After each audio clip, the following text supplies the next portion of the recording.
Okay, we're back. And then we'll call this part two. I wondered if 10 minutes would be enough. So, to recap, the discovery of my own death and now having to deal with that. I think I'm in a place to deal with that. I think that was one of the things that I was grasping the idea because I'd had over the years, over the last 5 and almost 6 years, I had been, I had mentioned it on more than one occasion that I am not, to people I knew, that I am not that same person. The other thing that happened at the same time that he died was I was going through menopause, um, which a lot of women will agree that when you go through that, it changes you. And you can look in the mirror and you don't see yourself anymore. And you end up lost. Hair, why are you doing that? Just, um, so, um, so now, yeah, I'm on a road to self-discovery. I've almost forgot to do it, but I wrote an I am affirmation, a mantra, sort of to help identify who I am. I did this when I was in my early 30s. I was feeling so lost. Marriage was in trouble. First marriage was in trouble, and I was just like, who the who the hell am I? I don't recognize myself anymore. And so when I was sitting, we were living in a motel at the time, and I was sitting on this cement barrier thing at the back of the motel in the alley there, and was looking around, and I was looking for things, and symbolism really had started to become important to me at that time. And I went and I, like, okay, what is it?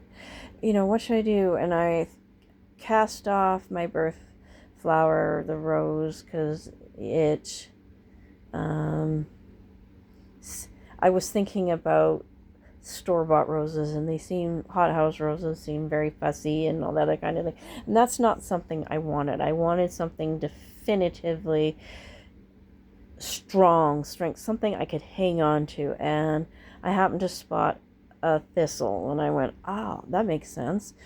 Thistles can protect themselves. They can be very pretty. The flower heads can be very, very pretty. They're kissing cousins to artichokes. And I actually saw one. Somebody had let it grow in their yard, and the damn thing was like over 6 feet tall and wide. This thistle, like huge, and it had humongous flowers on it. It was very beautiful. And I did that, and it really did. It gave me an idea of strength of self and stuff like that. Um, and I've tried to redo it. I've done bits and pieces of it over the years and everything. So tonight I went back, I revisited that, and writing this out. I'm not ready to share it yet, because of a very personal moment for me, and some things I like to keep for me. um, and I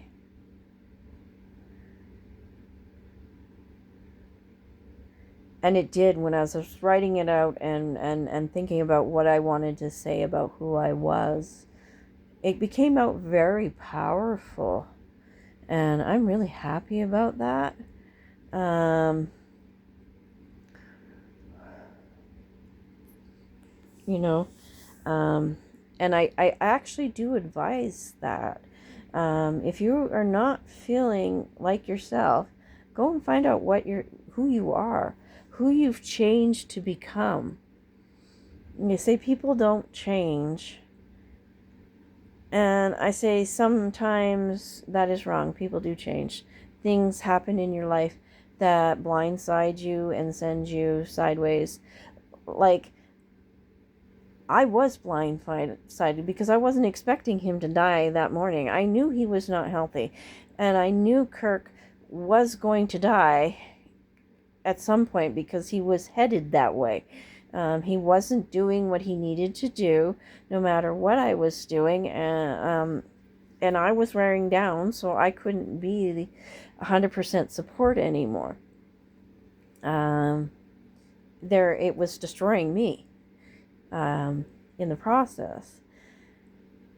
And so there's anger, that he didn't do what he needed to do to be there for me, to not leave me alone, to keep his promise that when he said he would never leave me.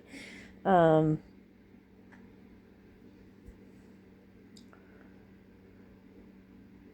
I never expected him to not leave me. Just, it wasn't supposed to be that way, expectations. This is why I'm not doing it live, because this is my moment and I'm sharing with you. But the widow journals or widow's journals or whatever, I had them on YouTube, were for me, so I could go back and rewatch them and reflect, and I have done that. Excuse me. I never posted them on Facebook, never shared them to Facebook. I didn't want the scrutiny.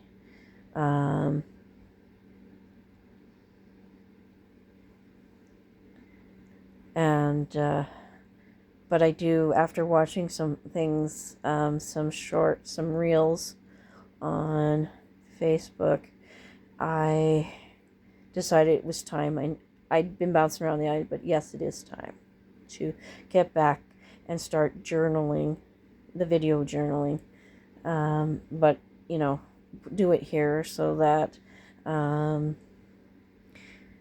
I could share, because I think there's probably lots of other people who feel the same way I do. Like, they don't recognize the person. It's like they left, and now they're this person that's looking out of these eyeballs, is trying to sit here and figure out this life that they walked into. And I've spent a lot of time in the last 6 years, almost 6 years, going, how the hell did I get here to this spot? Like, I was having a moment the other night, because getting rid of my ex-boyfriend, I know I did the right thing, because it was wrong keeping him with me, and the gaslighting and the toxic behaviors and the whole 9 yards, and the obnoxious person I was becoming. It was right to throw him out. But how did I, in doing so, I have left myself, I know the how, but I left myself to be in a place where I don't have enough money to manage stuff. The house is falling apart. I can't fix it. The yard's a mess. I can't afford to pay for all that.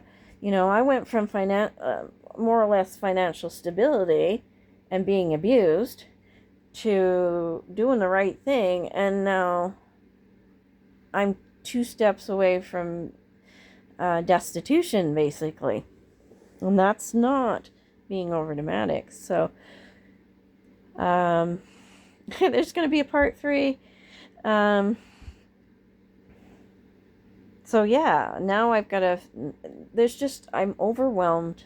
I've been triggered, and I've got to take the time to sit down and do the work.